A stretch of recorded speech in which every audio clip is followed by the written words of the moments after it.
Muy buenas tardes para todos.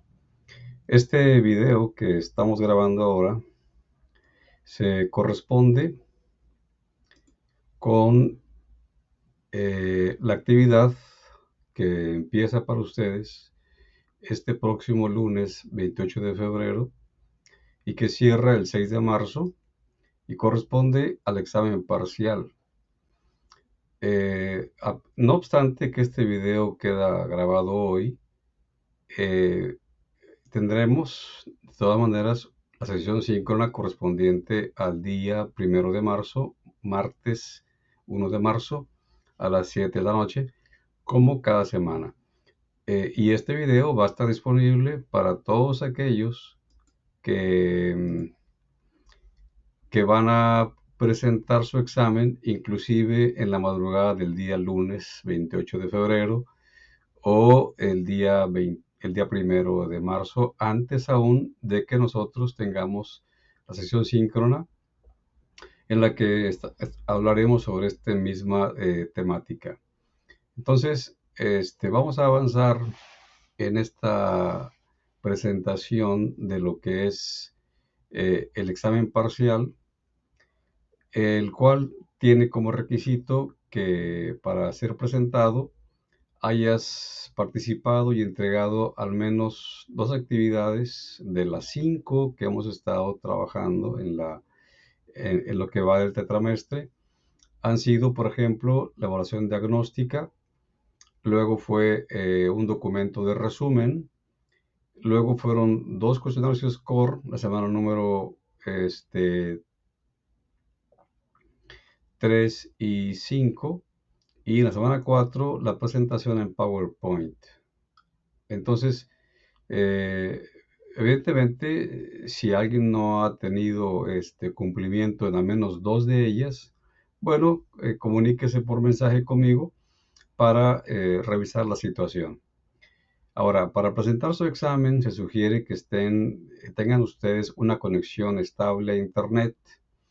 Su dispositivo para el examen sea confiable, preferentemente una laptop o una de escritorio, aunque también se puede en un teléfono celular siempre y cuando sea un teléfono muy confiable y tenga un ambiente relajado en el que ustedes también igualmente hayan podido estudiar lo suficiente, estar bien preparados para hacer su examen. Para esto, ustedes van a tener que ocupar los recursos que ya están a su disposición, como fueron sus actividades. Igualmente, las sesiones síncronas de la semana 1 a las 5 y en especial esta que es un video en el que repasaremos lo que han sido los temas de las semanas 1 a las 5. Igualmente, ustedes disponen de las presentaciones y los recursos que he colocado en cada semana, en cada aula, y también cuentan con lecturas recomendadas del mismo libro. Y también la información que está en los paquetes SCORM. Les comento que el examen parcial consta de 30 reactivos, son algunos de falso verdadero y la mayoría son de opción múltiple. Y ustedes tendrán 2 horas para responder su examen. Igualmente pueden tener 2 intentos. La calificación aprobatoria mínima es de 7. Si sacan 7 en un intento, pueden usar otro intento para aumentar a más de 7. Si llegara a suceder que saca menos de 7, no hay ningún inconveniente porque la plataforma toma la calificación más alta que ustedes obtienen. Y bueno, como comentamos, este examen va a estar disponible para ustedes el día 28 de febrero a las 0000 horas. Es decir, quien esté dispuesto a presentarlo en la madrugada del lunes, pues lo puede hacer. Y va a estar continuando disponible hasta el día 6 de marzo. Yo aquí les puse 23:40, aunque cierra un poco más después. Sin embargo, lo digo así porque hay que tener un tiempo previo antes de que se vaya a cerrar la plataforma. Y también hay que verlo que el día 6 de marzo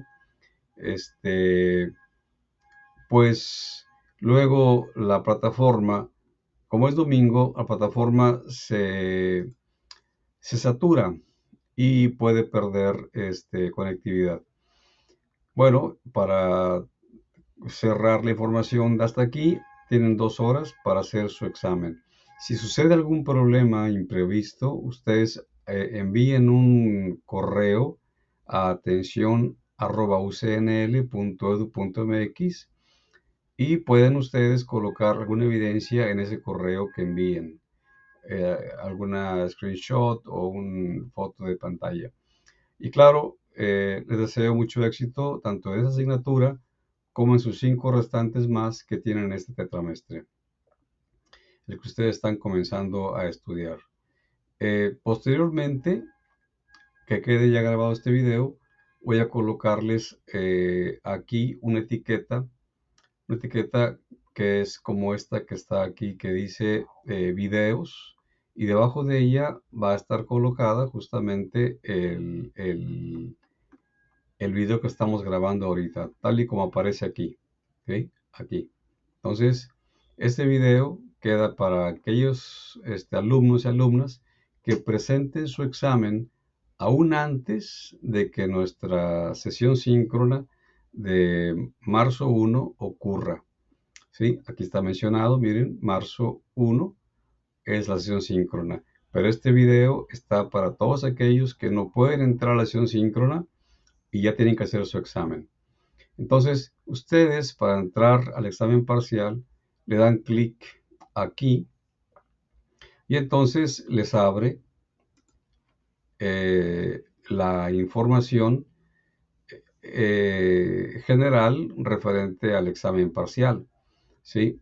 Se repite aquí una vez más que se requiere o se sugiere una conexión estable a Internet, dispositivos confiables, un ambiente relajado y sobre todo una preparación suficiente, con los recursos que ustedes ya conocen y ya saben que disponen en su aula. El examen tiene 30 reactivos en total. Se disponen de un banco de reactivos de 65 de forma aleatoria, de modo que el examen nunca va a ser igual para 2 personas al mismo tiempo, ni para una persona en 2 opciones que tome de examen. Y como ya decíamos, hay 2 horas para poder ustedes terminar su intento. Y hay 2 intentos posibles a partir de la fecha en que se abre en la plataforma hasta el límite en que se cierra. Así que ya lo comentábamos, está aquí el correo al que ustedes pueden dirigirse si hay algún problema. Forma sintética, aquí aparecen datos permitidos, fecha de apertura, fecha de cierre y tiempo límite. Y se va a calificar el examen automáticamente y la más alta de las 2 que ustedes obtengan, pues es la que se va a tomar. Y bueno, ustedes pueden abrir su examen dándole clic en, en ese campo. Yo voy a hacer por ahora una vista previa y aquí aparece una pregunta de 30 y son aleatorias. Aquí está toda la serie de preguntas que ustedes van a tocar porque ya es su intento primero. Y ustedes seleccionan la correcta para ustedes y le dan siguiente y así avanzan una a otra con las preguntas. Aquí aparece la puntuación muy particular y la sumatoria es de 10, o sea, hasta obtener 10. Son 30 preguntas con la puntuación 29 de punto 33 y una de punto 43. Y con eso se cierra un máximo de 10.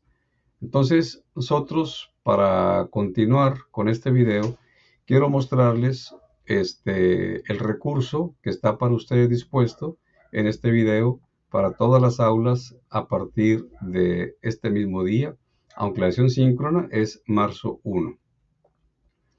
He puesto para ustedes en estas láminas información referente a cada tema. Aquí el encabezado nos muestra que es la semana número 1 con el tema Introducción al Desarrollo Sustentable y se hizo una evaluación diagnóstica. O sea, este encabezado les va a hacer referencia a lo que ustedes conocen que ha sido durante el curso, la información que en el aula ustedes estuvieron revisando.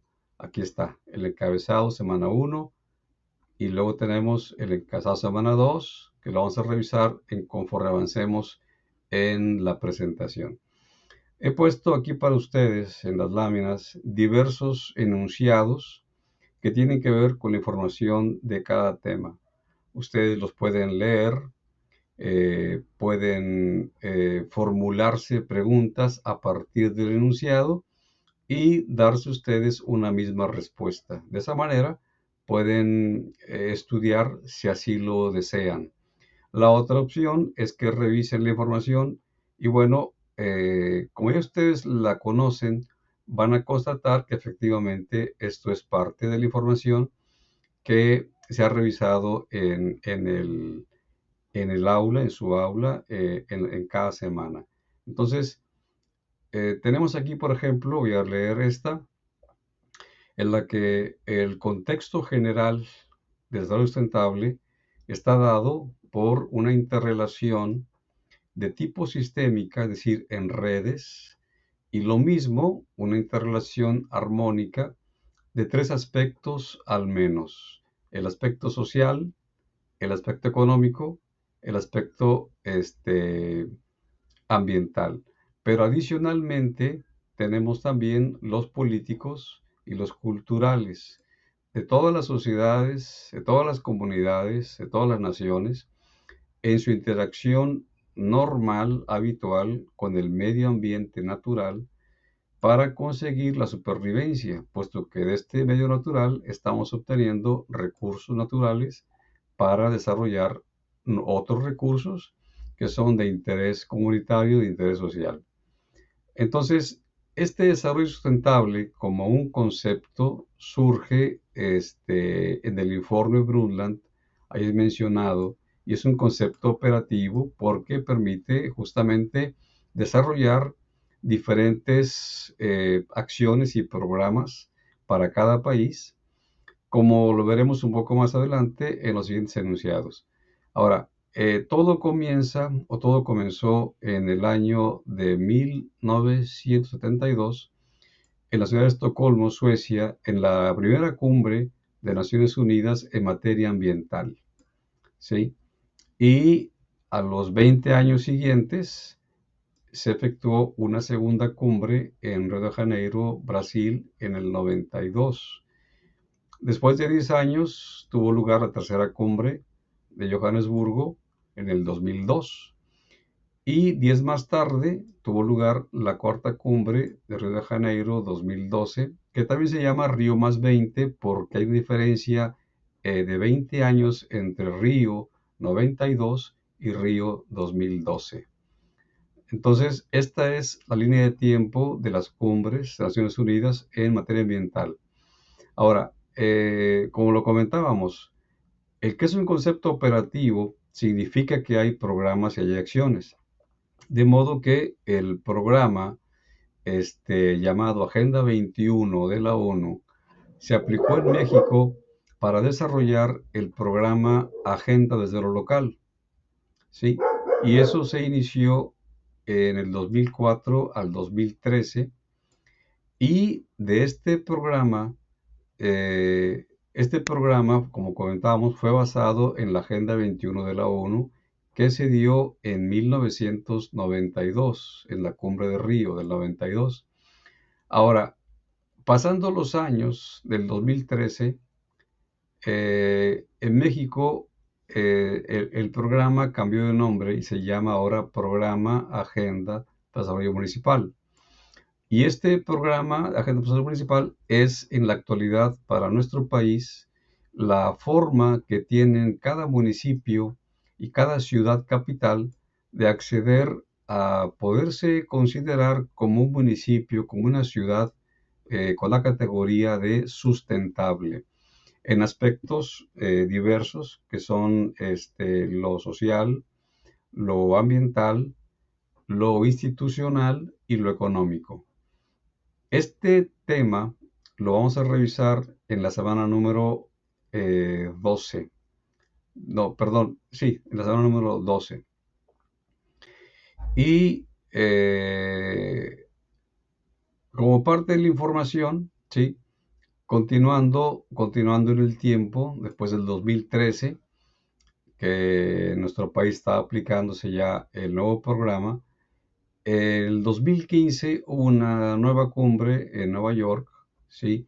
En la cual se reunieron los países miembros y diseñaron lo que se denominó entonces los objetivos, y se denomina hasta ahora, los objetivos de desarrollo sustentable de la ONU 2030, o también llamados ODS 2030 de la ONU. Y estos ODS 2030 son la nueva estrategia para la sustentabilidad en el mundo que presenta la ONU, porque la estrategia anterior fue la Agenda 21, un programa muy completo, muy grande, muy general, pero de esta forma nueva se hace una estrategia un tanto más asequible y accesible para todos los países. Y estos objetivos están muy relacionados con los que se llamaron Objetivos del Milenio, que fueron desarrollados en el año 2000 también por parte de la ONU. Así que los ODM, Objetivos del Milenio, son también la base de los ODS 2030 de la ONU.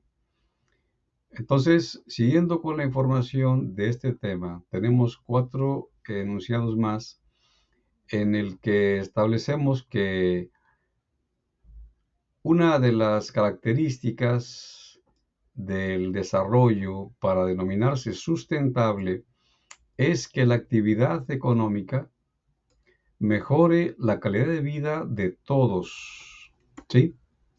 No solamente de unos cuantos o unos pocos selectos, ¿sí? Y a la vez esta actividad económica pueda mantener o incluso mejorar el sistema ambiental. Es decir, no se deje de lado lo ambiental por solamente decir lo económico, si no, no es sustentable. Y lo mismo tiene que promover la actividad económica una autosuficiencia regional, ¿sí?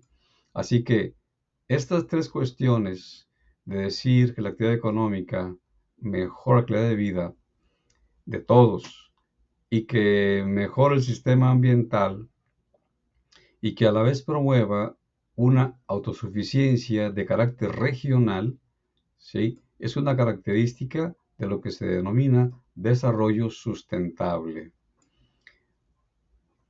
Ahora, históricamente, pues ha habido complicaciones, ¿sí? Por ejemplo, tenemos que en el caso de nuestro país y otros países de Latinoamérica, eh, hubo una intervención de parte del Banco Mundial y del Fondo Monetario Internacional, eh, en el cual 2 mecanismos, como son la financiación y también la globalización, convirtieron un nuevo modo de dominación económica y de control político en esos países que estamos comentando, México y Latinoamérica.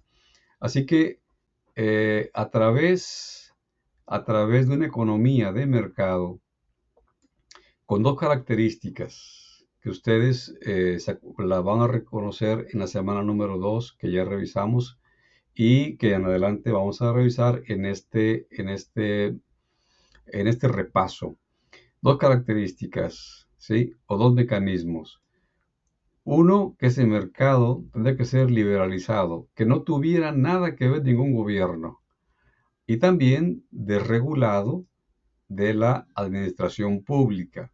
Es decir, ningún tipo de regulación, ningún tipo de fiscalización, sino libertad completa para poder llegar a dominar económicamente y políticamente los diversos países que adoptaron las políticas del Banco Mundial con la intención de financiar el desarrollo sustentable en los países que necesitaban o que quisieron pedir préstamos para lograrlo.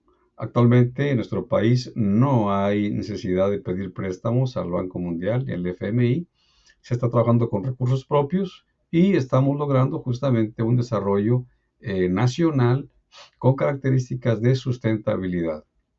Ahora, siguiendo con la información, tenemos que como concepto general un acuerdo o un tratado internacional de tipo vinculante se refiere a un instrumento o a muchos instrumentos que pueden ser que tienen arreglo al derecho internacional, ¿sí? No importa cuál sea su designación formal y se pueda concertar entre dos países o dos entidades jurídicas internacionales. Así que ese es un concepto que ustedes lo vieron en la semana número uno y aparece en la información. Ahora, siguiendo con la información de esta semana número uno, hubo un proceso, ya lo comentamos en la lámina anterior, ¿sí? Cuando hablábamos de los ODS 2030 de la ONU, que ese proceso de negociación involucró a 193 Estados miembros de la ONU y esto ocurrió en septiembre 25 del 2015. Todos ellos aprobaron en esa cumbre en Nueva York una agenda nueva que lleva por título Transformar nuestro mundo con la Agenda 2030 para el Desarrollo Sostenible. Y entonces esta Agenda 2030 que se dictaminó en septiembre 25 de 2015 entró en vigor al siguiente año a partir del primer día del 2016, es decir, enero 1 de 2016. Y de esta forma cerramos nosotros la información relativa a la semana número uno. Vamos a pasar a revisar la información del tema 2 referente al pensamiento económico, el pensamiento social, el pensamiento político y todo esto relacionado con el sistema natural. En este caso fue una actividad de resumen que ustedes realizaron y de formación que ustedes tuvieron a bien preparar en sus resúmenes. Tiene que ver con lo que aquí mismo estamos seleccionando como datos interesantes. Por ejemplo, que históricamente el modelo de producción capitalista ha estado alejado de considerar como importante la conservación de las fuentes naturales de riqueza. ¿Y qué representa a esas fuentes? Bueno, pues las representan los recursos naturales y efectivamente los ecosistemas porque brindan lo que se llama ahora bienes y servicios ambientales, lo mismo que constituyen el capital natural de la tierra. El capital natural para conseguir desarrollar recursos y desde luego cuidarlos, mantenerlos y procurar que sigan habiéndolos para las generaciones posteriores, tal y como lo manda el concepto operativo de desarrollo sustentable. Ahora, la teoría económica, ¿sí?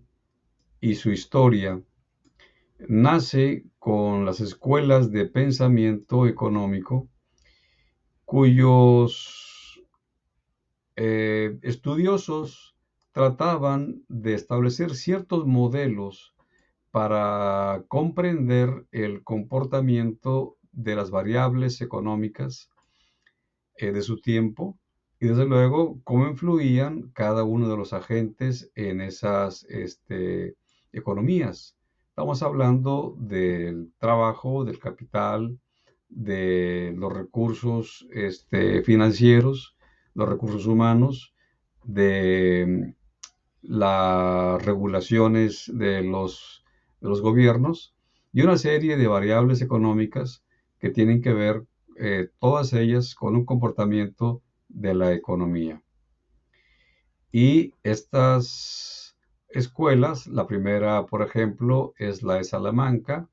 Siguieron otras y aquí hemos seleccionado, por ejemplo, tres importantes: la de Salamanca, la fisiocrática o fisiócrata y la clásica. Estas escuelas son muy importantes porque a una hora en el tiempo que estamos viviendo, lo que dejaron como referencia histórica se puede recuperar. En particular, la de Salamanca, ¿sí?, fue la primera corriente de pensamiento de carácter integrado porque era lo económico, lo moral y también lo jurídico o legal.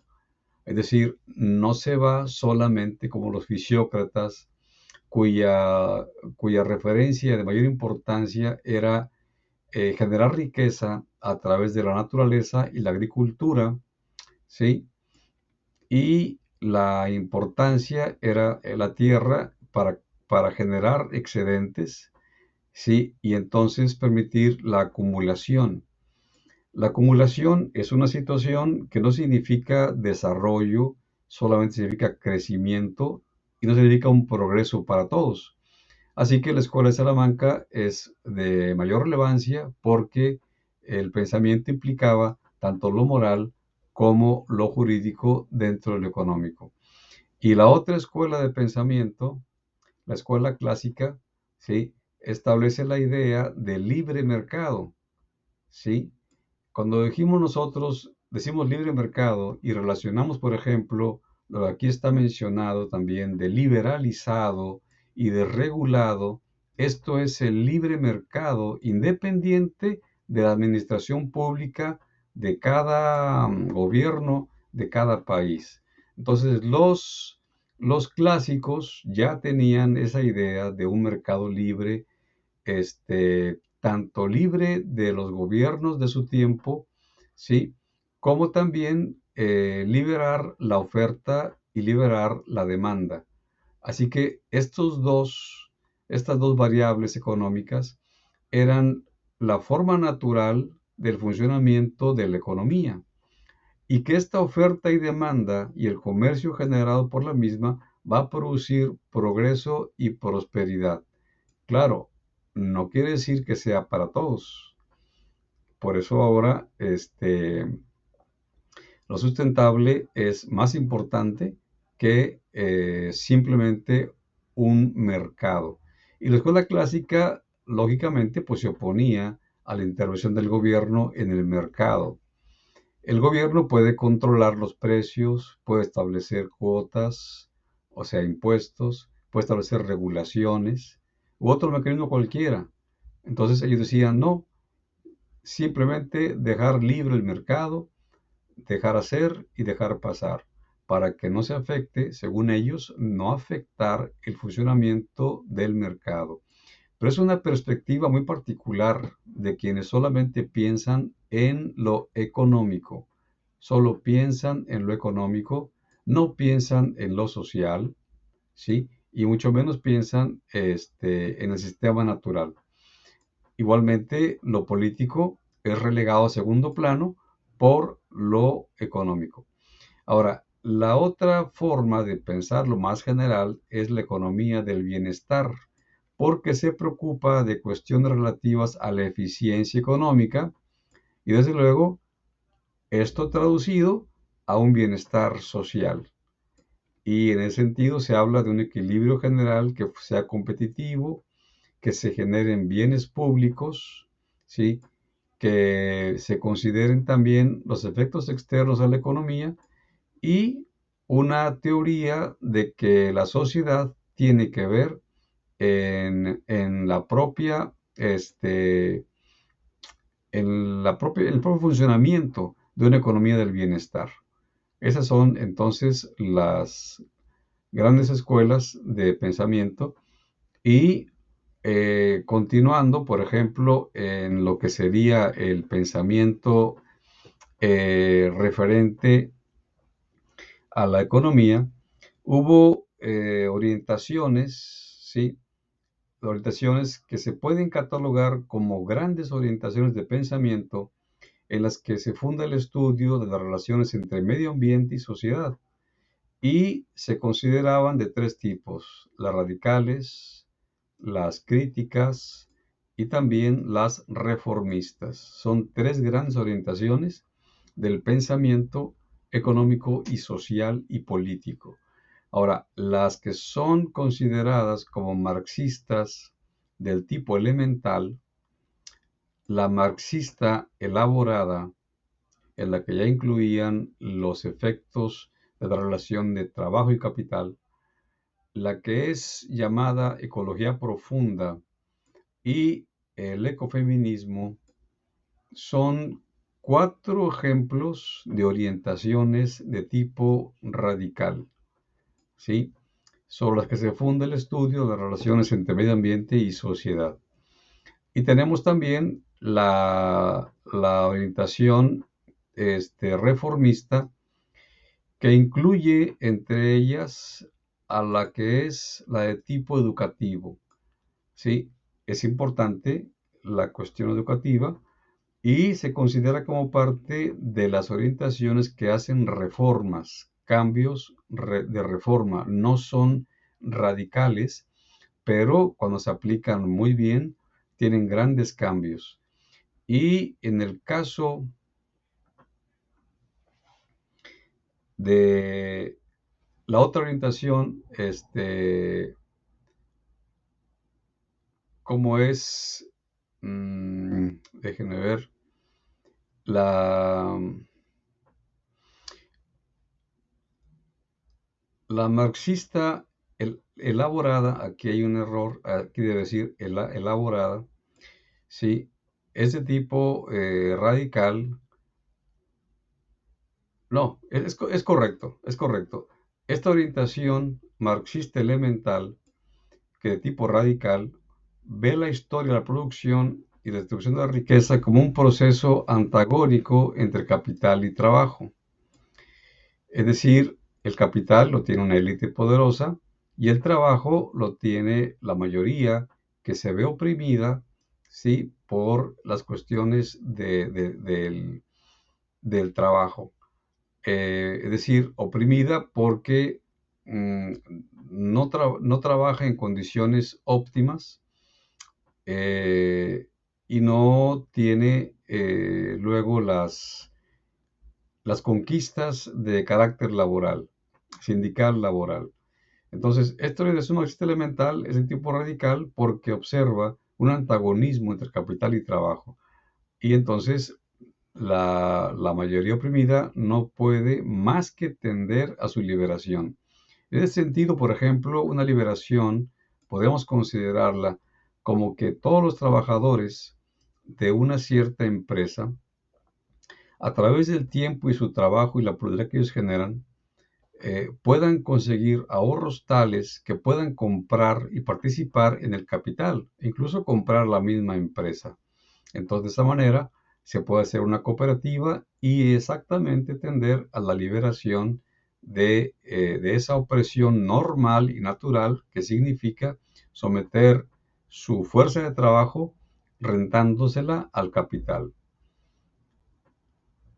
Y en el caso, por ejemplo, de la organización educativa, como aquí lo comentábamos, acá tenemos, por ejemplo, esta información siguiente.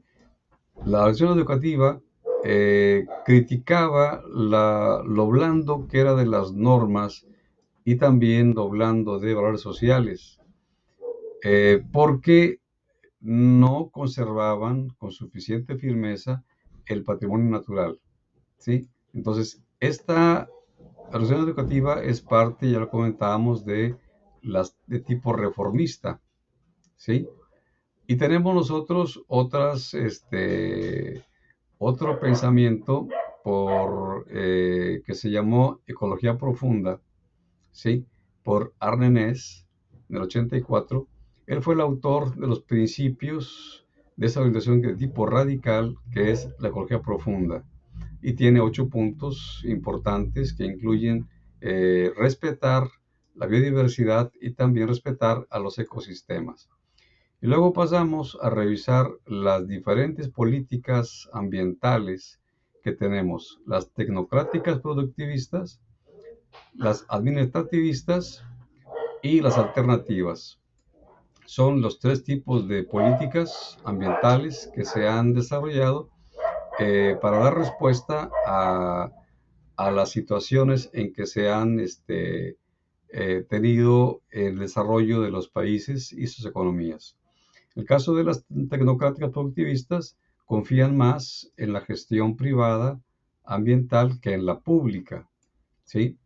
En el caso de las activistas, hacen énfasis en la necesidad de reforzar la intervención del poder político, por vía legislativa o administrativa, para resolver conflictos ambientales.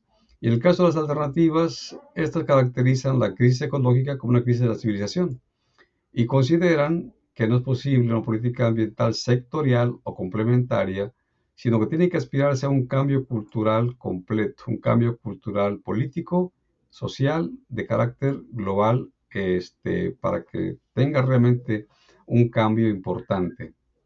¿Sí? Y pasamos al tercer tema, ¿sí? Que es el de la problemática socioeconómica, en la que tenemos estos enunciados referentes a la temática. Es decir, aquí vamos a presentar esta información para que ustedes tengan una referencia de lo mismo que hemos platicado en cada semana de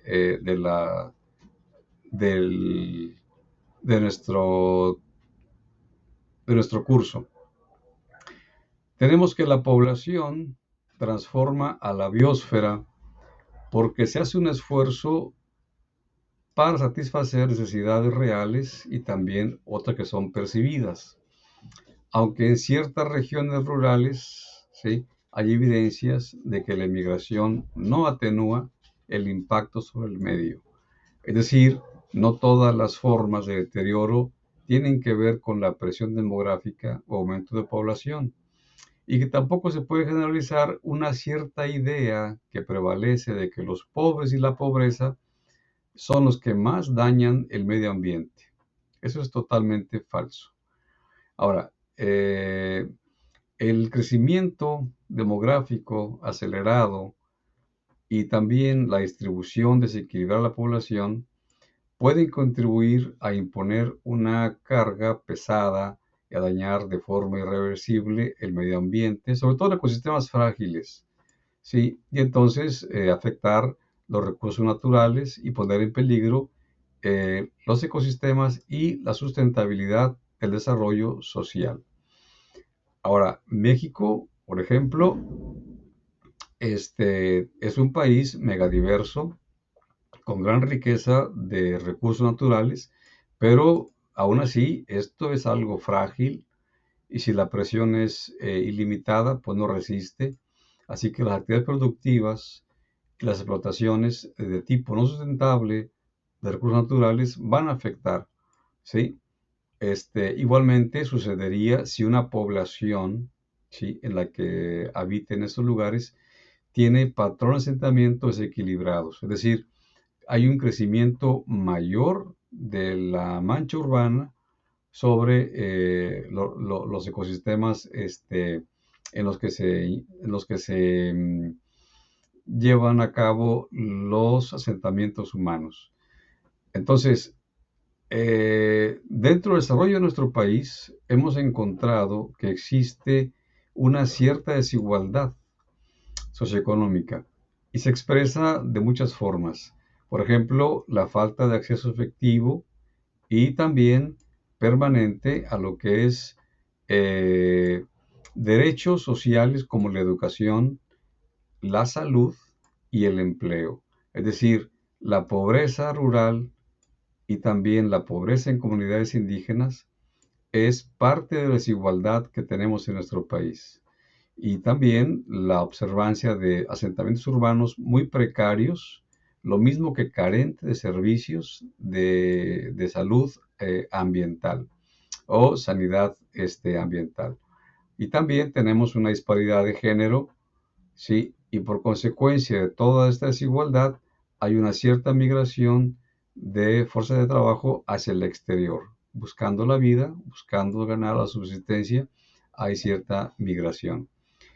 Y otra cuestión asociada a la desigualdad es la marginación, como un factor socioeconómico que va creando estructuras de oportunidades muy pobres, muy precarias, y esto obstaculiza el desarrollo pleno de la potencialidad de las personas. Esa es la marginación. Y en ese sentido, los indígenas son una población históricamente excluida de los beneficios de desarrollo nacional, viven en comunidades o municipios con estructuras de oportunidades muy precarias y es una población de lo más vulnerable en nuestro país. ¿Sí? Eh, y bueno, esto tiene que ver, por ejemplo, con las disparidades de desarrollo social en México. En particular, en la década de los 90 se observó una desigualdad enorme en las regiones. Por ejemplo, estados como Chiapas y Oaxaca fueron las entidades que presentaron mayor marginación. Y actualmente son justamente Guerrero, Oaxaca, Guerrero y Chiapas los estados con más marginación, pero se están atendiendo de mejor manera en este gobierno federal. La situación está siendo cambiada porque hay programas sociales que atienden a la población, tanto en requerimientos de economía como requerimientos de infraestructuras. Y bueno, cuando una infraestructura implica también cuestiones como saneamiento, cuestiones como el agua potable y su abastecimiento, van a generar justamente una mejor salud en la población. La salud se define como un estado completo de bienestar físico, mental y social. Es decir, no solamente la ausencia de enfermedad o la ausencia de incapacidad. Así que el agua potable, abastecida, el saneamiento de las urbanidades o de las zonas rurales son factores ambientales que si no se atienden afectan a la salud de las personas y son estas cuestiones las responsables hasta un 80% de todas las enfermedades de los países en desarrollo, como el caso del nuestro. Y junto con esto, en zonas urbanas, por ejemplo, hay otras afectaciones que son de tipo respiratorio, ocasionadas por la contaminación tóxica del aire. Y estas son entonces la principal causa de enfermedad en el país y sobre todo afecta a poblaciones vulnerables como los niños y ancianos. Son los más afectados los niños y los ancianos. Es la población más vulnerable en lo que se refiere a la contaminación tóxica del aire. Ahora, dentro de toda esa problemática de daños a la salud, surgió el movimiento ambiental o el ambientalismo. Y es justamente una respuesta social, ¿sí?, a la que se llama crisis de civilización. Crisis de civilización. Esta crisis, pues, le pega a todos los aparatos del Estado, le pega a los sectores de la administración pública y le pega también a las prácticas productivas. Entonces, los paradigmas normales del conocimiento, los espacios vitales que conforman la sociedad del mundo moderno, son justamente lo que se denomina también crisis de civilización. Y entonces, esa crisis ha dado por consecuencia que surja el movimiento ambiental.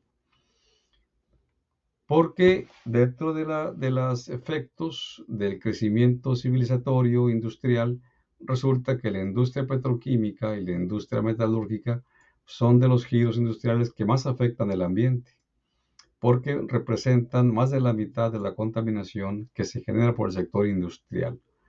Ahora, el desarrollo científico y tecnológico, en concreto aplicado a la industria, también bueno, además de ser de explotación continua, extensiva e intensiva de los recursos, ha producido que los seres humanos formen sociedades de consumo masivo, con características de voraces y también de irresponsables. Esto ocurre sobre todo en naciones, en países, en municipios que son más ricos económicamente y utilizan de una forma muy desenfrenada, lo mismo que contaminante, ¿sí? Todos los recursos que están disponibles. Y esto pues es también un peligro para la supervivencia de la especie humana, el consumismo masivo. Y vamos a pasar ahora al tema número 4, referente, asociado a problemática ambiental. Esta temática tenemos que se conceptualizan como problemas macroecológicos a las contaminaciones que afectan la totalidad del planeta o la mayor parte del mismo. Aquí se tiene que considerar, por ejemplo, el cambio climático, el efecto invernadero, gases de efecto invernadero, y también la destrucción de la capa de ozono. Lo mismo la afectación a las especies, provocando que se disminuya la biodiversidad. Hablamos de deforestación, hablamos de caza, hablamos de pesca irracional. Entonces, los problemas ecológicos son en la generalidad y los microecológicos son muy particulares. Por ejemplo, la contaminación, ¿sí? Es una cuestión muy considerada como microecológica y se define como todo cambio indeseable en las características del aire, del agua, del suelo o alimentos que afectan nocivamente a la salud, ¿sí? Igualmente afectan la supervivencia y actividades de los humanos y lo mismo otros seres vivos en los ecosistemas. La contaminación puede ser, en el caso del agua, se puede contaminar con sustancias radiactivas, con sedimentos y sustancias químicas inorgánicas como principales tipos de contaminantes del agua. Y en la siguiente lámina, te regresamos acá, tenemos que... no, hasta ahí. Hasta ahí. Entonces, en el caso del ruido, es también un contaminante cuando el sonido perjudica y altera o interfiere en la audición, ¿sí? Ese ruido, cuando la presión acústica llega a ser o a sobrepasar 75 decibeles, ¿sí? El sonido es entonces percibido como nocivo y ya es un ruido, ¿sí? Es la forma de contaminación auditiva. Y en el caso, por ejemplo, de los recursos, se consideran como renovables y no renovables.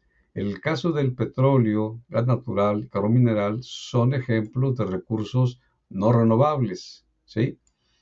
Y en el caso de la energía solar, la eólica y la hidroeléctrica son ejemplos de recursos renovables.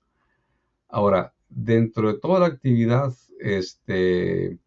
socioeconómica humana, la deforestación es la que tiene mayor impacto ambiental porque destruye los hábitats y ecosistemas, hábitats rurales, ¿sí? En nuestro país. Obviamente hablamos de ecosistemas. Y la actividad,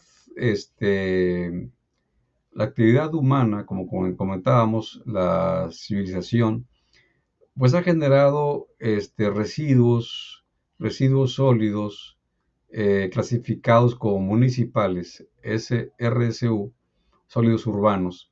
Y estos residuos son los que se generan en domicilios, en sitios de reunión, en vías públicas, en oficinas, en comercios e instituciones. Y los inorgánicos son también RSU, pero se refieren a envases, artículos que han dejado de ser útiles como el papel, cartón, vidrio, metales, aluminio y plástico.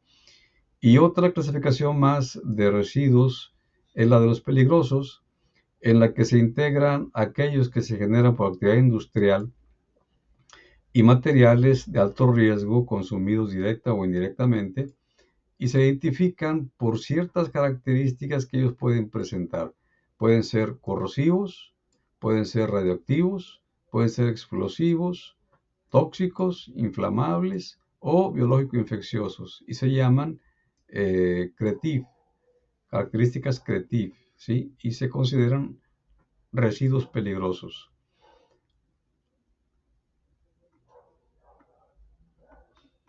Y pasando al siguiente tema, al quinto tema, que es la problemática institucional, tenemos que la definición de institución ambiental es una organización regulada en el ámbito político y esa institución ambiental se constituye sobre la base del cumplimiento de funciones externas que están vinculadas directamente a problemas ambientales, ¿sí?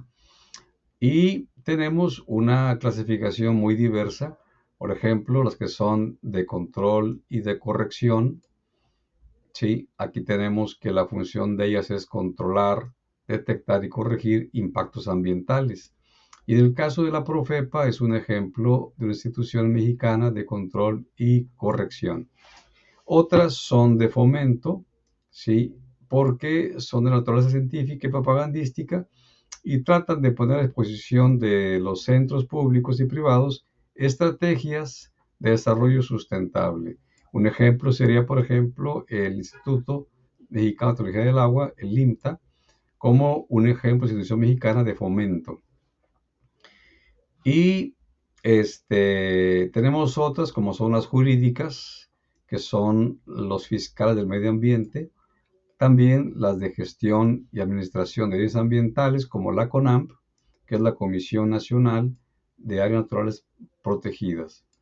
Entonces, la función de esas instituciones ambientales, por ejemplo, las que son de planificación, de gestión y coordinación, es producir políticas públicas ambientales al más alto nivel político y administrativo y de influir a través de sus políticas a otros sectores. El ejemplo aquí sería la Semarnat, ¿sí? De Institución Ambiental de Planificación, Gestión y Coordinación. Y luego tenemos que las que son de educación ambiental, ¿sí? Son las que se encargan de promover valores, conocimientos, hábitos y prácticas, que todo ello contribuya al desarrollo de competencias para que los individuos y las colectividades participen activamente en el mejoramiento del ambiente. El ejemplo de este tipo de instituciones sería el Muros de Agua José Revueltas, entre muchas otras más que hay en el país. Y por último tenemos aquí instituciones ambientales de producción legislativa que cumplen una función triple. Primero, producen normas ambientales, es decir, leyes ambientales. De las leyes surgen después por la Secretaría de Estado los reglamentos.